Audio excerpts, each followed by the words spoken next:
In today's video, I'll show you how to install a mod menu in Forza Horizon 4. Check my video description for this site link. Under the latest, scroll down. Under assets, select the exe and download. Once download done, select the folder icon and now you can start the game. Once you are in game, press the Alt tab and open the trainer. Double click on the exe and select the yes option.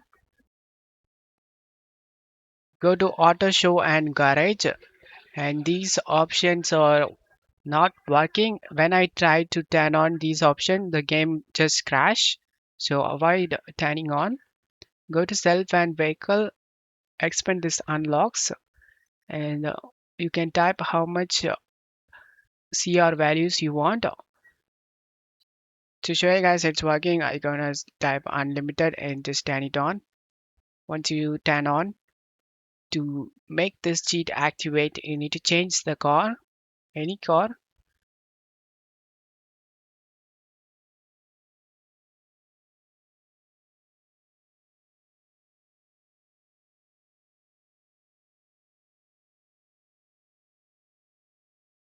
Now press the escape key and the cheat must be activated. And I hope this video helped you. If the video helped you, don't forget to leave a like and subscribe. Thank you.